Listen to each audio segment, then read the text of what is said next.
Hello and welcome to another new episode of Learning Simplified.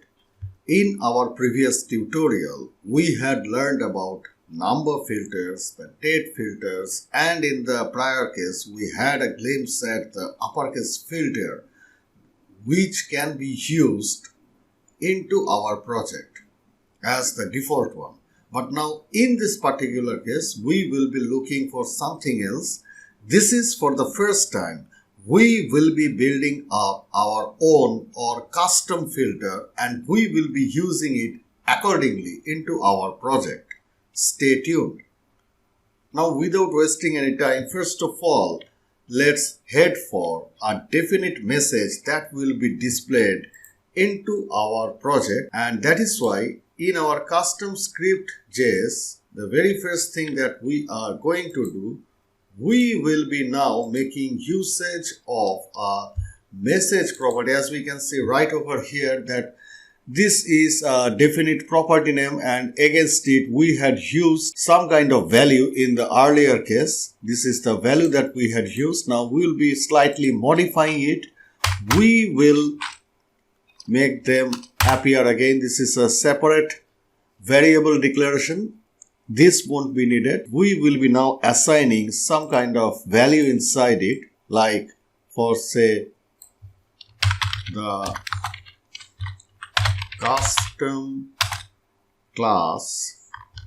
This won't it look like. We will be using this dashes instead.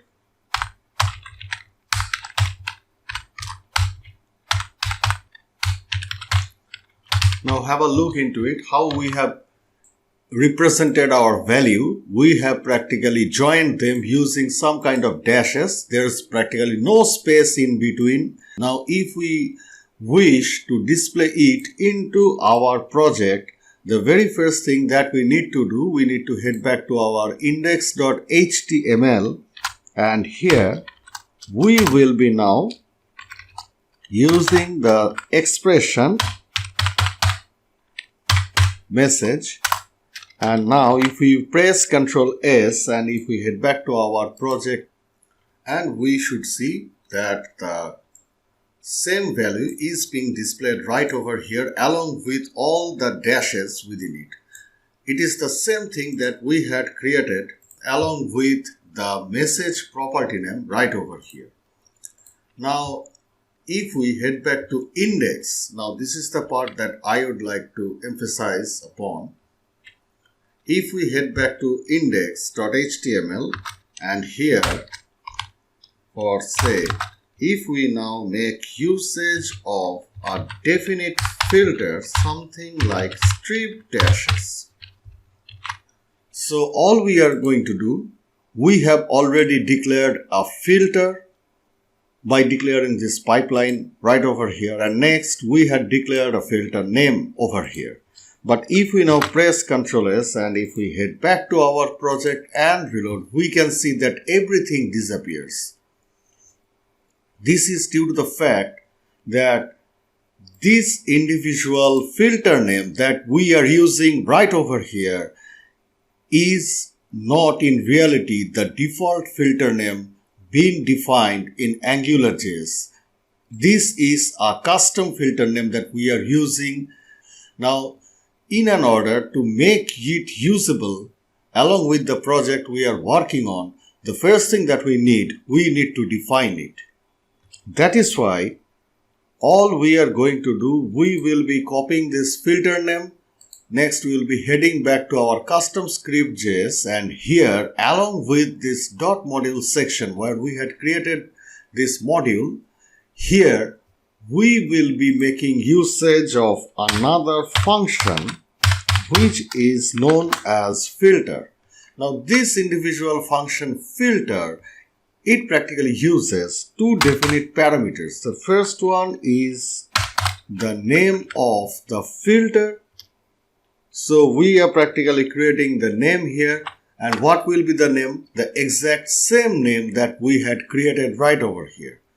So this is the name of the filter, and in the next case we will be making usage of some factory functions right over here. So what is this factory function? it practically requires some separate functions to implement the total desired jobs that we wish to return into our project. And this individual function is known as the factory function, and in real life it practically constructs the mainframe of the function parameter inside the filter function that we are practically creating on. So in this particular case, in the first case, we will now mention that we are about to return what is the thing that we wish to return. We wish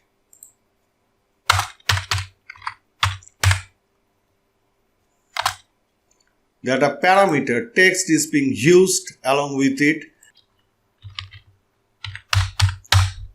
We want that any value which is being passed on to this individual parameter text, it will be first split on the basis of the strips or dashes that we've been used over here, and after splitting it properly, the next thing we will be joining them in an accordance to the space. So what is it exactly going to do? Have a look right over here. In the first case, this is the value which will be passed on to this parameter. On being passed on this individual value, it will be now split in an accordance to the number of strips right over here. So it will be now stripping off any kind of dashes into this value that we had created earlier, and next it will be joined along with the space that we had provided here. In short, the dashes, it will be replaced along with the spaces. So this is what it is supposed to do right over here. If we press Ctrl S and now if we head back to our project and reload, we can see that the same exact phrase is being displayed into our HTML browser, but this time the strips are now stripped off with the aid of some spaces into it. This is how the custom function is being created into our AngularJS project. In the first case, we need to make usage of this filter function along with the module section. And next, we need to define the filter function that we had created, the name of the filter that we have practically created here, the custom name.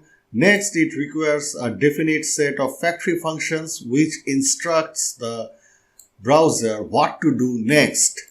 And then all we are going to do, we are just passing on the value that we had inserted right over here into the parameter that we are using in this particular case, and next we are splitting it first, and next we are joining it. And in doing so, this is the desired result that we intend to create. So this is how we are practically free to create our own custom defined function. So hope you guys have liked this tutorial. If you guys have liked this tutorial, then do not hesitate to hit that red subscribe button down below. Hope to see you guys in our next tutorial. Till then, bye.